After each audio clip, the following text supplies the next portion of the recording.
Hey everyone, this is Jennifer, and I am a WordPress, learning WordPress and learning web accessibility, and I'm a co-founder of the WordPress San Fernando Valley meetup with a web accessibility focus. You are here for the 2 p.m. Pacific time talk with Alicia St. Rose at the Sky Tower track. And please feel free to add your questions to the YouTube chat feed, and we'll answer those at the end. So I'm going to introduce Alicia St. Rose. Alicia began her adventure with WordPress when a UX friend offhandedly suggested using the CMS for a mutual friend's website, and that was over 15 years ago, and the adventure has turned into a torrid love affair. Now she is a freelance developer exclusively powered by WordPress and has yet to find a limitation in this magical piece of software. She is an owner, principal designer, and developer and WordPress coach at WP with Heart, a small agency that employs one so far. In addition to creating for WordPress, she provides an online one-on-one DIY, do-it-yourself website coaching for heart-inspired entrepreneurs and content creators, including myself. She is also a creativity and mind shift mentor, empowering people to kick their limitations to the curb and express themselves with unapologetic authenticity. She has spoken at several Southern California WordCamps, including WordCamp Orange County and WordCamp LAX. She was also co-organizer of the one-time only WordCamp Ventura County. She currently organizes the only WordPress meetup between Santa Cruz and Thousand Oaks called the South Central Coast WordPress Adventure Group. Outside the WordPress realm, you can find Alicia hosting rooms in her club, Wow with Alicia on Clubhouse, and bringing virtual immersive Burning Man experiences to the Altspace platform as a member of Team BRC VR. Alicia currently lives in Santa Barbara, California with her two rambunctious cats, Oscar and Milo, and she divides her time between that seaside town and Black Rock City, Nevada. And this brings us to the session, the 7 Habits of Highly Accessible Web Content. And so just the promo on that. Shockingly, only 2.6% of the web is truly accessible to those who are disabled or cognitively challenged. Did you know that you can enhance your content in simple ways to make it more accessible? So we are joining her for a few aha moments and breakthroughs as she shares 7 easy things you can do immediately to make your content more accessible. So going deeper and outside the box to transform your content into an experience to be enjoyed by all. We were all born leaders and ones who strive for accessibility excellence. It's time to master the 7 habits that can catapult your content toward accessibility mastery. Okay, so let's have at it. Hello, everyone. This is Alicia St. Rose, and I am here to present the 7 habits of highly accessible website content. Now, I bet you thought it was going to be really difficult to make your website accessible, but I'm going to share with you 7 habits that if you can start using these today, you can be well on your way to getting an accessible website. And all you have to do is just incorporate these habits into the process of adding your content to your site. So let's get started. So the first habit is to avoid one-click solutions. Now this is an easy one because there are no one-click solutions. There are certain plugins that you can add to your website or that people suggest or companies suggest that you add to your website in order to make it more accessible. That usually doesn't work. What usually happens is that these overlays, plugins, they're called overlays, get in the way of assisted technologies that people actually use. And they use the actual well-coded website to use their screen readers or other things that they would need in order to access your site. When you arrive at a site and you see this little icon in the corner, this is a simple indication that there is an overlay on the website. And once that icon is clicked, then this panel usually slides out from the side or from the bottom or from the top with all these options and whistles and bells that you're supposed to turn on and off to make the site more accessible. Now, what this actually does is it provides another layer to actually prevent people who need other technologies in order to read the website or to experience the website. It actually prevents them from getting the same experience that a sighted person or a person without any impairment would experience on the website. And when you do that, you do not provide an equal experience. It actually violates civil rights because it's separate but not equal. So you really want to make sure that the experience that everyone has on the website is as close to comfortable as possible. And there are many things that you can do besides grabbing what's called an overlay or a plugin that's going to apparently do what a human has to do. So habit number 2 would be to use the proper heading hierarchy. Now, what am I talking about here when I say the proper heading hierarchy? Well, I'm actually talking about these things called H1s or H2s or H3s, and you've seen them. Most people do know what they are for, and some people think they're for design aspects. They are not. They're really a way to structure the content on the page. So when you have this page that you're creating in WordPress, the title itself is already an H1. So you should never actually be using an H1 in your copy. The first thing you're going to be using when you break up your copy to make sub segments, sometimes you write a long blog post and you want to break it up into these segments, you're going to go for an H2 to do that.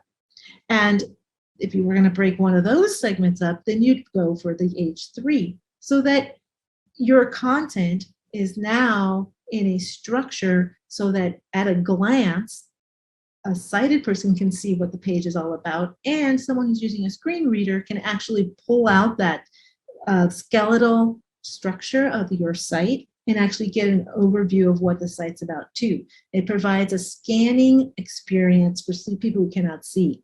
And WordPress actually in the back end provides lots of tips and things to help you stay on track with these H's. So you don't really want to have an H3 in front of an H2 or ahead of an H2 or have an H4 that's like showing up after the title. And never, never, never grab a heading because you like the way the font looks and then make a huge paragraph out of it. That's just not going to fly, because that is now really throwing the structure off on the page for anyone who is trying to get that structure through a screen reader. Now, visually, if we can see it, it probably doesn't make much of a difference, but you always have to remember there are people who depend on things. They don't depend on their eyes, and you have to be very mindful of that. So it's easy to not remember.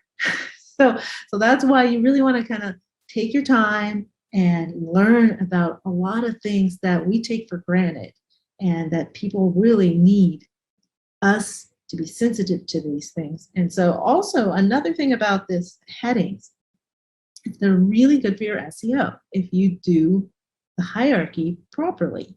So that's another bonus. Habit number 3, avoid click here. That is such a common one, and it's an old chestnut actually. Click here does not really help anyone. And to be honest, the words that you actually link should be more descriptive because they're very, very potent for SEO as well. So if you're linking click here, that does not help you at all. And it also doesn't help, once again, anyone who is depending on a screen reader, because a lot of times you can just pull out the links and you don't really want to have to go through the rest of the content. The links are the most important part. It gets you from one page to the next. And so if those links do not have any kind of instruction in them as part of the text, then it's really difficult to know exactly where they're going to take you. So you want to be really mindful of what you're doing with your links. And I took a little shot from the DQ website, which is accessibility experts, and they can remediate or they give you services and a wonderful website full of resources if you want to go check them out. But they've shown here that you can make your buttons actually say something. People know what's going on. You know, you can view something, you can download something, or you can apply. In a lot of cases, I'll see we have an application for you to fill out, and then they'll go click here for the application. But you can really just say, fill out our application, and it's a link, and then people will understand that that's where they're going. So you can actually make your content a little more efficient and actually more readable and fun to read. So click here does not work. You can also highlight or link very important aspects of your services, like the support desk. It's very important. So if someone is actually using a screen reader and they saw and they're looking for help, then this is linked. The support desk is linked, and it's very helpful for them. Okay, so habit number 4, make sure you have proper contrast between text and background. Now in this image, we have a maroon background with some very faint gray text on the left, and we have some really highlighted bright white text on the right. Now it's obvious which one can be read easier. The one on the left is really difficult, and if you stood across the way across the room and tried to read that, you wouldn't even know there was anything on the background. So the right-hand side is definitely a lot easier to read. So you actually have to be very careful about the placement of your text and its background. The contrast has to be strong enough so that people can actually read what is there. And also you might want to take care about the colors that you actually are using, because in some cases, people who are colorblind may not even see the text at all. And then there's also the opportunity to put text over images. And this is where there can be a lot of problems, especially if it's a hero image and you're prone to changing that content on a regular basis. And let's say that your font is white, and maybe you started off with a darker background image, and then as winter came along, you decided to put snow or something. People won't be able to read that.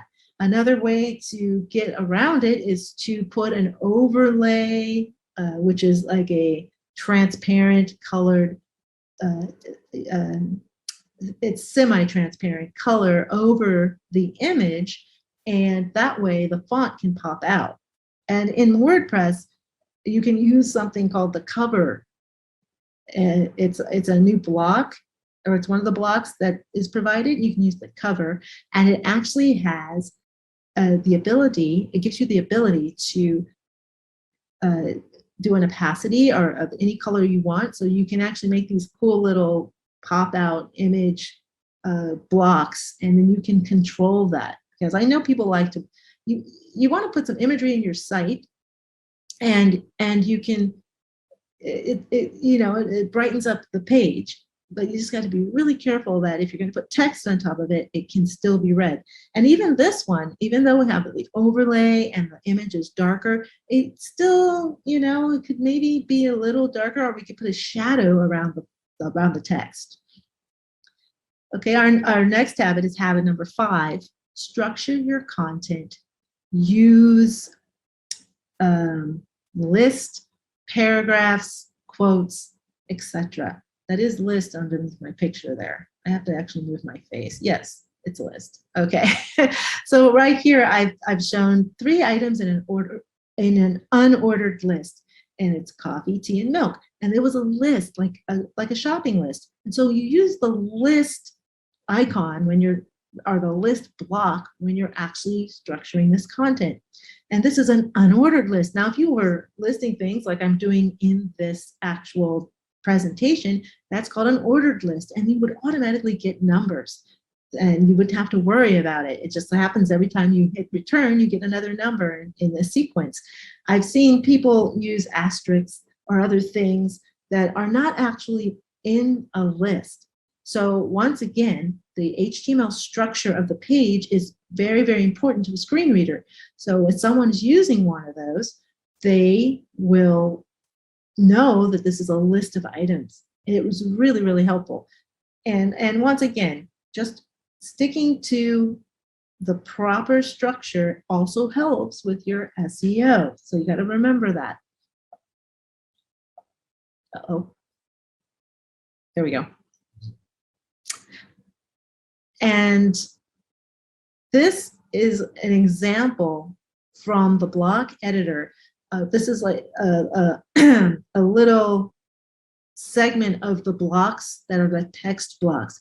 And in this entire, I mean, you have everything here. Use a paragraph when you need a paragraph. This is our heading. We talked about it. List. You can do the list and it will give you the option of an unordered list or an ordered list. This is for quotes. A quote is something that's cited. That means CITE.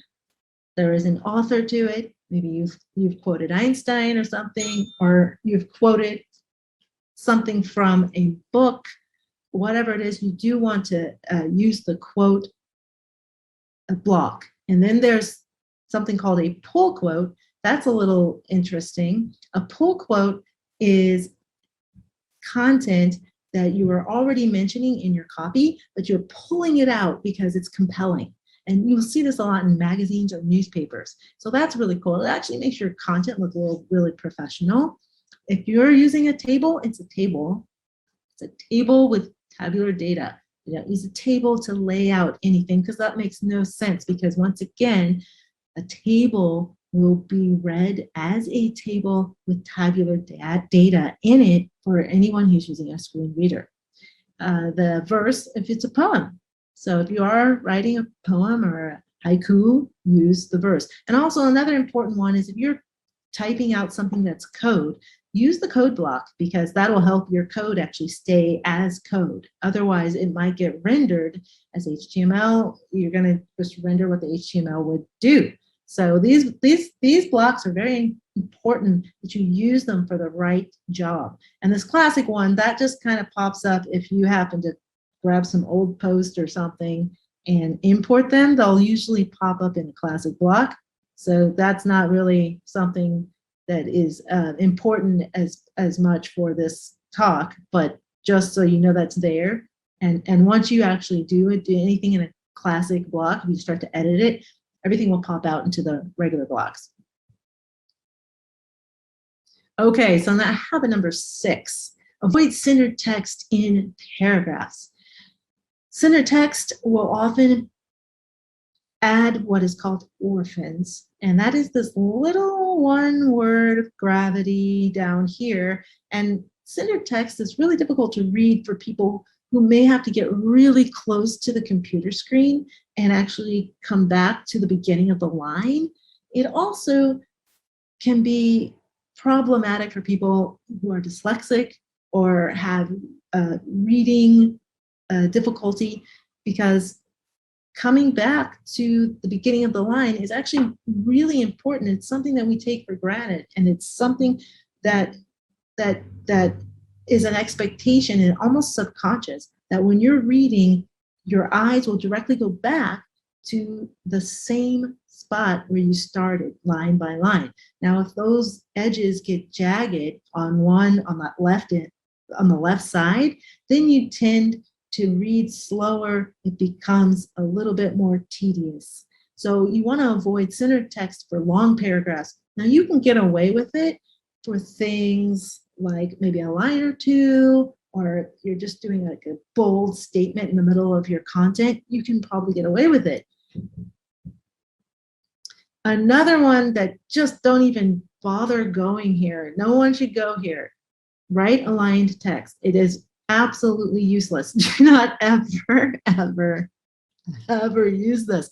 I actually opened a newsletter once, and the person had done every single paragraph, everything aligned right. I guess they thought it was cool, but it was really, I couldn't read it. It was impossible to read.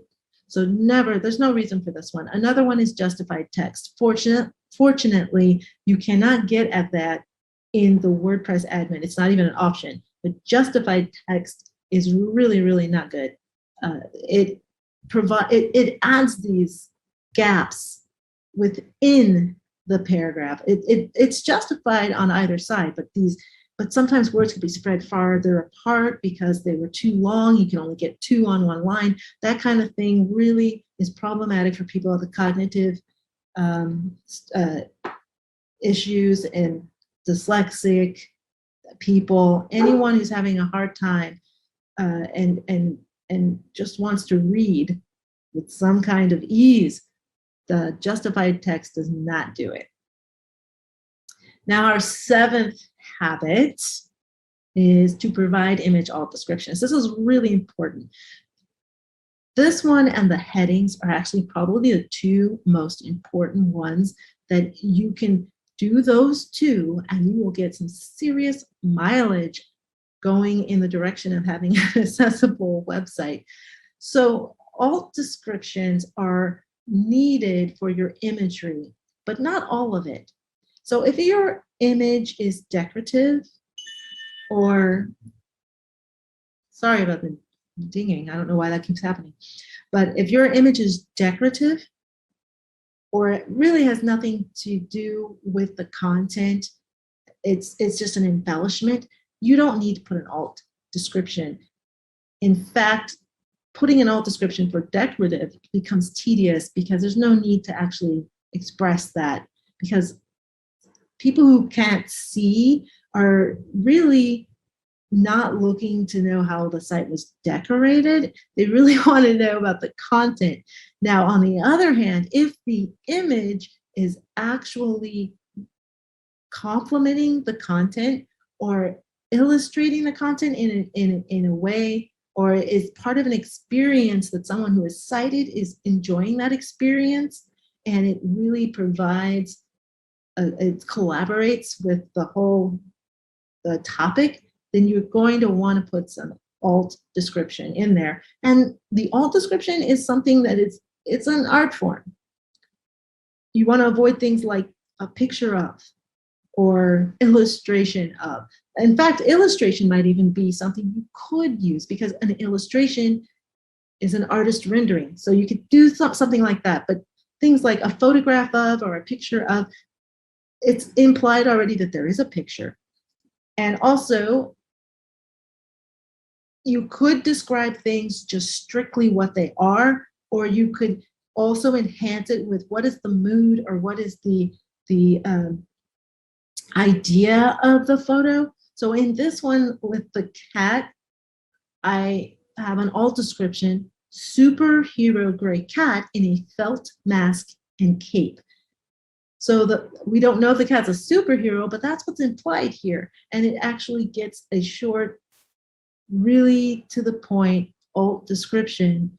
And I could have added more because he's sitting in front of a wall with some puffy clouds behind him that are stuck to the wall, but that's not the important aspect of the photo. The aspect of it is that this cat is a superhero to someone or to himself, but that's the point of the photo. So when you're in WordPress, it's very easy for you to add these alt descriptions. An alternative text is what it's called. And then there's something else. There's other fields for these photos and your pictures or anything that you're uploading in the media library. You've got your alternative text, you have a title, and you also have a caption. You do not use all three of them, and you do not put the same thing in all three. The one that you would use the least would be the title. Sometimes titles needed for certain JavaScript and things like that, but rarely do you need to use it when you're just uploading your photos to the media library or adding them to your blog post. So in this case, there was also a caption. Now, if there's a caption to the photo and it's describing what's in it, sometimes that is what you would choose instead of actually putting some alternative text, unless you can make the alternative text something different to enhance the experience. So when a screen reader comes across anything in any of these fields, it's going to read it out loud. So you don't really want to have repeating the same information twice for every single picture. So in this one, I described what was in the picture, and then the caption was a little more of an emotional experience. And so The girl typing on a keyboard with a blackboard of math equations behind her is the alternative text. And the caption is, if you can dream it, you can become it. And so when you can see here on the front of the site where the photo is clearly, just sitting there, and the caption appears beneath it, if you can dream it, you can become it. But we don't see the alt text. That's because the alt text is hidden beneath the picture for someone to have their experience when they're using a screen reader. And as you can see, I'm showing the source in the, in the developer tools. And we've got, in the source code, you can see where I've highlighted girl typing on keyboard with a blackboard full of math equations behind her. And now you can see where that will show up. And you can always test to see if your alt descriptions are showing up by looking into the this. I can't remember what this is called. Well, anyway, the developer tools, investigator and instigator, whatever. You all know what it is. Right click and you'll figure it out. Okay, so let's go back to these tips. We're going to wind this up. Habits. They were actually habits. So habit number 1, avoid one-click solutions. That is a seriously important habit. Please avoid those. Not only do you want to avoid them so you could help people gain better access to websites, but the legal ramifications can come up because a lot of these overlays are on websites that are not actually accessible, but dependent on the overlay to do the job. And a lot of times the people who actually promote these overlays will say that it will do the job, and then you may not actually make the site accessible, and then you will be liable because someone will realize it's not. So the little person in the corner that's waving his arms is actually flagging down the lawyers. So don't use an overlay. There's plenty of articles on the internet about this, and if you have doubts, just Google it and you will find those articles. Habit number 2, use the proper heading hierarchy. Habit number 3, avoid click here. Habit number 4, make sure you have proper contrast between text and background. Habit number 5, structure your content. Use lists, paragraphs, quotes. Have fun with it. Do the right thing because those tags exist for a reason. Habit number 6, avoid centered text in paragraphs, also justified text, and never ever even entertain the idea of using right aligned text. And habit number 7, provide image alt descriptions for your photos and get in the habit of doing that as you're adding the photo, as you're adding them to the media library. Going back later, it could be a chore if you have quite a few of them and you didn't do it, but that is very important, the alt descriptions. And once again, that is an SEO bonus because those descriptions are the keywords that help you show up in Google Images. So here's your 7 habits. You can start implementing these today. And the next time you create a blog post or any kind of content on your site, just remember these 7 tips and tricks. And you can also learn more accessible tips and tricks or information and just build upon these 7 habits. These are the key,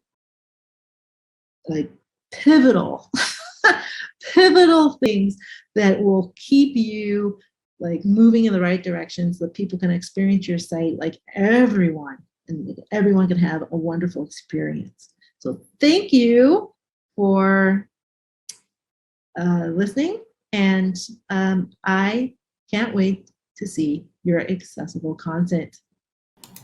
Hey, Alicia, thank you so much for your presentation. You're welcome. You're welcome. Okay, so let's see. There's so many questions in the Good, chat. we had so much time. And then also I got some from Slack. So yes, Meryl, I did get that. Okay, so number 1 from Meryl K. Evans. If you can add an 8th habit, what would it be? Oh man.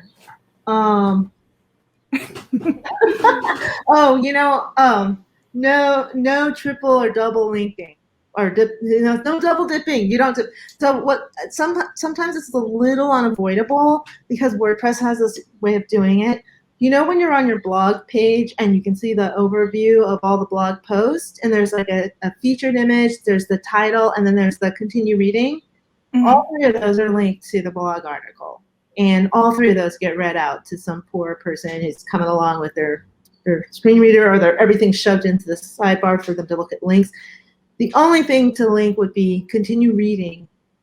And then there's usually something called screen reader text about this article. And that's another story. That's just something you build on top of what you already know. But that triple linking from one item to another page in 3 spots in one place, that has to go. Okay, and it's because like the screen reader, when they're looking for links, it has, there'll be multiple entries. Yeah. On that. Yeah. And if it's read out loud, it's. I would boil down accessibility to making your site as least tedious as possible for other people, because that's what it ends up being when it's not accessible. It's tedious. So. Yeah. Okay, thanks. At the number 2 from Meryl K. Evans, what are your must-have plugins and why? That was interesting because I'm not sure if it's about accessibility plugins, because I don't. There's only one that I will ever put on my site, really, and that's Joe Dolson's accessibility plugin.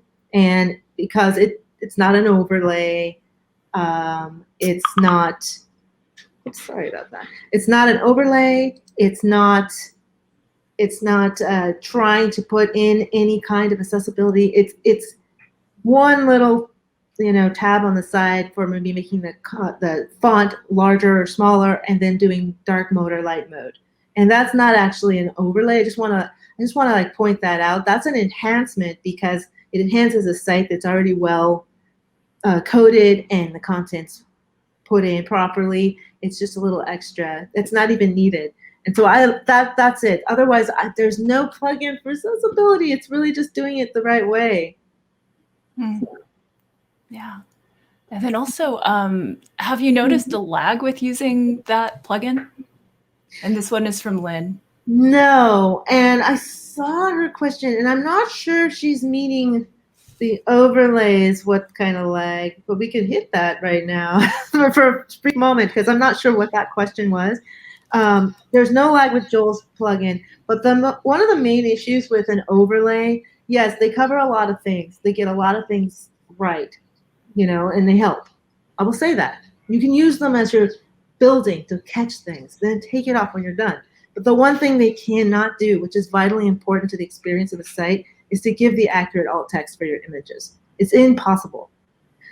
So artificial intelligence does not know how to incorporate mood into their descriptions, or as Amy June was saying in the last presentation, what the person who chose that photo really meant. There's been examples of a bust of Caesar and then a man's face, and you couldn't tell the difference between whether it was a statue or a human, and so it's really hard. So that's that one reason alone, that's a bit of a psychological and emotional lag, I would call that. Yeah. Okay, thanks.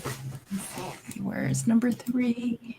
From Amber Hines, what was the hardest bad habit for you to break when starting to make your websites more accessible? And what tips do you have for other people trying to break similar bad habits? I am a bit of a analyzer. That's what I like to call myself. So I jumped right in. I didn't really have a habit that was hard, but I would imagine for others, they'll feel really overwhelmed when they see what they have to do, or they think it's hard. I would think for most people, it's the hierarchical H's, because a lot of times people will write their content out in text to edit or Word, or they'll go into Google and they just started writing it, and then they're just ready to paste it.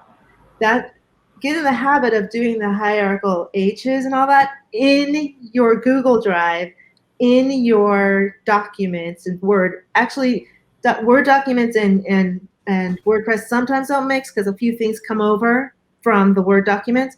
But if you are a whiz at Google Drive or you want to get introduced to it and just open up a document and you start using like the H1s properly, you cut and paste that into WordPress and it breaks the blocks down perfectly for you. It gives you the accurate blocks and you wouldn't have to worry about it. So you only do it once. So get in that habit of creating your original draft documents as accessible as possible. And remember, if you're in Google Drive and you want to share that with somebody, now it's an accessible document that you're sharing. So, yeah, great, thanks. Okay, so question number 4 from Amber Hines. Is there a theme you really like to start from or that you think has a good accessible base? Oh man, I adore the theme I'm going to mention. So like, get your pens ready. I know it. I'm in the bag right now. Sorry about that. Generate Press. Generate Press, people. Write it down. You got it? I want to hear some pen scratching. Okay. Generate Press. These guys are gods, gals, whoever's working with them.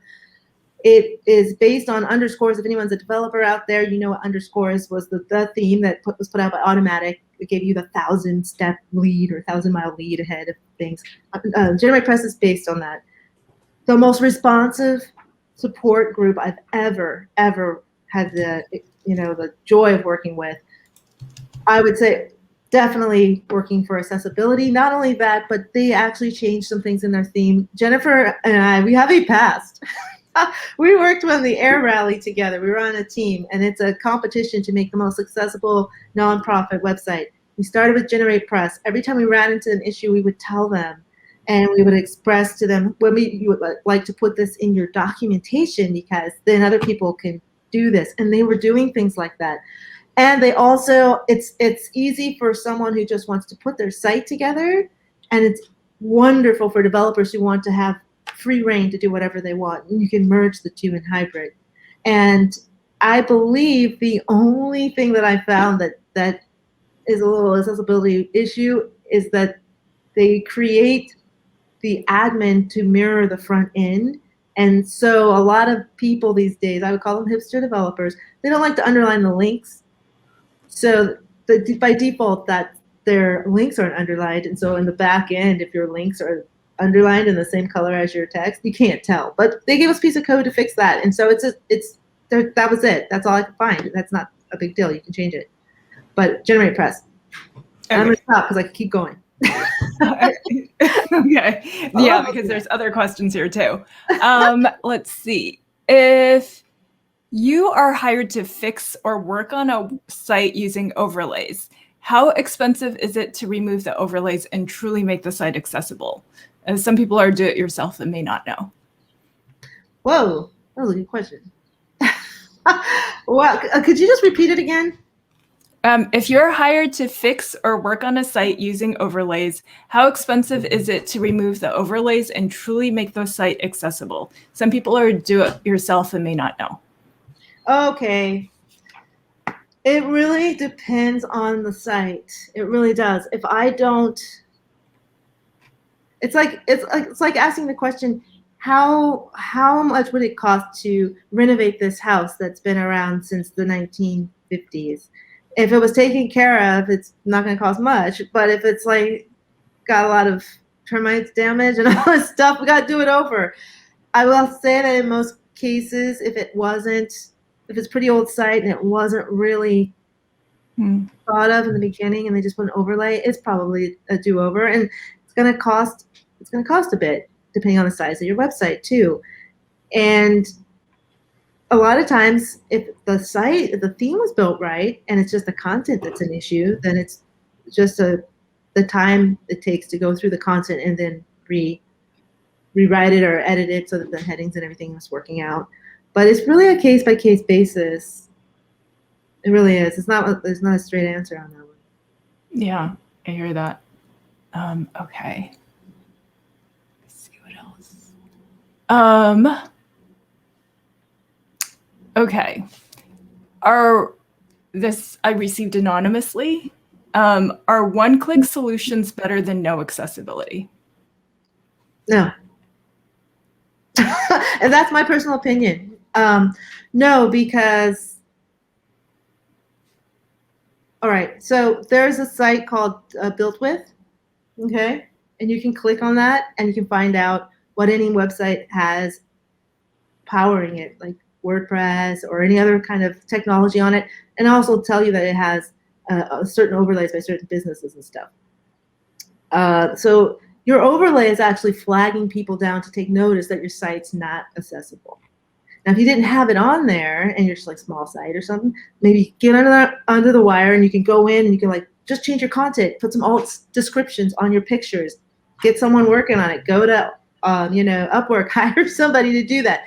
Even if the alt descriptions are just describing what's in the picture, you're winning. But if you have none of that stuff and you have an overlay and then structurally underneath your site is not really that good, that's my personal opinion. I don't think it's going to protect you. I think it's better to just give yourself, like if you have an overlay, say, I'm going to give myself about a couple of weeks. I'm going to get some alt description stuff in here, change the headings. I'm going to take that thing off. That's how I feel. Okay. Thanks. Okay. Let me just check the chat and see if there's any more here.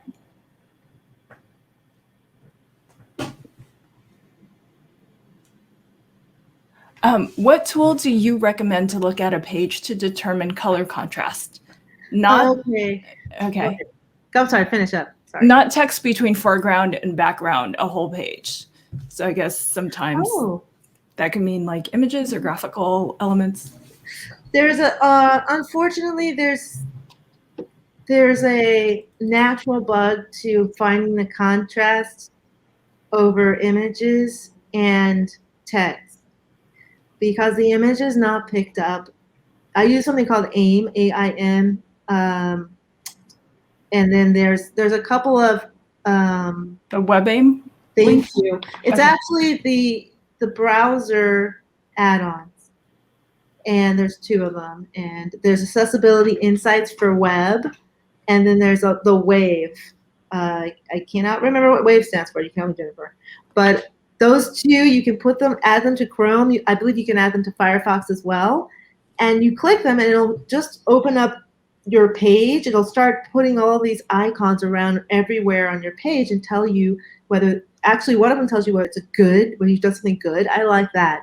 And the other ones will tell you if the contrast is not well, there's a contrast issue or like your headings are out of order. All that stuff will show up. But what happens when there's an image is that the image is actually not picked up as a background, but the background that's behind the image. So sometimes you'll get a false negative. You'll have white text on a really dark image, but the background of the site is white, so it'll say there's an issue there. So you have to actually use your mind. So as far as images go, it's more of a visual. You have to keep checking. Yeah. Okay. Thanks. And then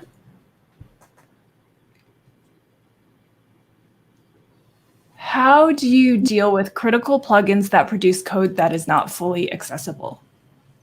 Okay. I write the developer right off the bat, and I ask them, is there a way to make this happen? There was one plugin that happened early on during COVID, and it was a restaurant. I was going to help people out with the restaurant plugin, and I found out that when you got ready to literally like buy the food, you couldn't click the button with your keyboard. I'm like, everything was so fine. I was like, oh my God, it's so cool. And I wrote them and they didn't answer. And then I just went to the code and I found out what was wrong and I fixed it. So there's that too. You go to Experts Exchange or ask a friend, you can totally fix it. And someone else actually had the same plugin and discovered the same thing. And I wrote them and I think they've eventually fixed it. But sometimes I just can't use that plugin and I have to come up with a different solution or find someone to actually write something for me. I haven't actually had that experience. I've always been able to find an answer. And that's what makes WordPress so wonderful, is that there's so many other really quality level plugins or people who know in this whole community can help you and actually build something for you. So. Yeah, and thank you for writing to the developers and letting them know, and because that's something. Yeah. People are amenable to that, and they actually feel pleased that they got that information. The other one that I do too is I care about a company and I do see an overlay little guy in the corner. I write them too. I tell them, and I send them a link to some articles. There's one that's out now. It's I think it's on WP Tavern, and it has over 400 accessibility experts and people in the industry who are signing an open letter to beg people to take those overlays off their websites. So I tried to send them that one. So that's helpful. Thanks, Alicia. Okay, let me just check on time and see what, let's see.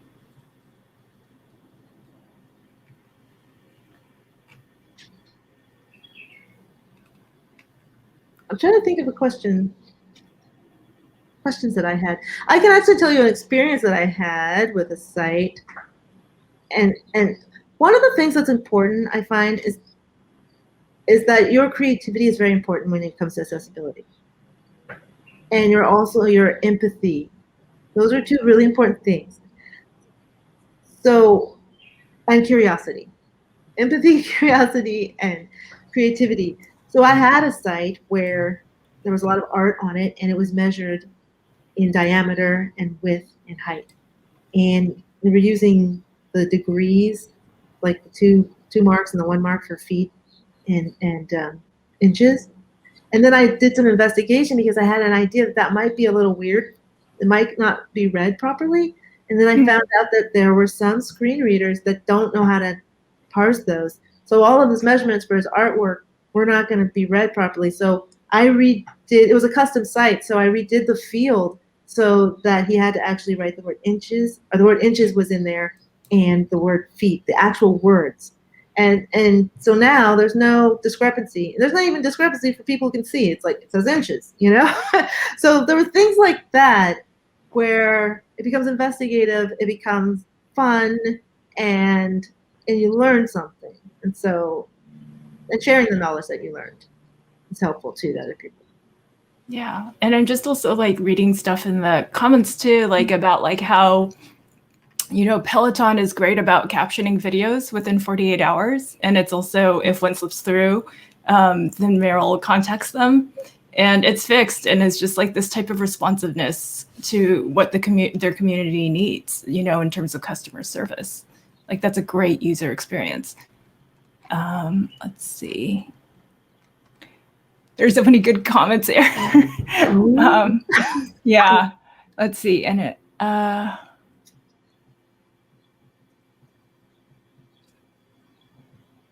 a good point about logos, around logos breaking accessibility. Like, wouldn't you want your clients or your prospective clients to be able to recognize your logos on your website and, you know, like when you're at the store? That well, that's cool. You can still do that. There is a little bit of a controversy on whether you wrap your logo with an H1, because on the homepage, the name of the business is usually your H1, because that's what it is. It's like the vestibule or the lobby. You come in and you're at the lobby, and this is where you are, and then you get shot out into other rooms. That's what the homepage is really supposed to be. Mm-hmm. And so sometimes people wrap the logo in the H1, so that's an image. But yeah, there are things you can do with code or HTML. You can put the name of the business there and then hide it where people can see, and then the logo's there as a background. And so there's things you can do. But no, you don't want to take your branding away. That's for sure. You want your branding to stay. So here's the thing. It's a balance. Everyone gets to be happy. That's the challenge of this whole thing, is that everyone has a comfortable experience. The person who's presenting their information and the person who has to get that information. And for sighted people, for people who have the working fingers, where people can hear and people can't, whatever. Everyone has to come along to this one moment where they're comfortable and satisfied. That's what it is, comfortable and satisfied. If you feel you've left the site, like Dunkin' Donuts, if you go to Dunkin' Donuts, because I believe the DQ or one of those companies did the Dunkin' Donuts website, it's actually really amazing. It's still beautiful and it's accessible. So, and it doesn't have to look crappy either, guys. Creativity part. So yeah. Let's see.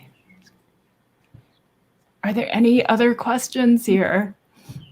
Before I think are we? Oh yes, we are. I think we're on time. We're a little bit. Yay! Thank you so much, Alicia, and thank you to the awesome WordPress community for the questions and all the volunteers and organizers and speakers. Thank you so much. this was awesome. Thanks. Thank you.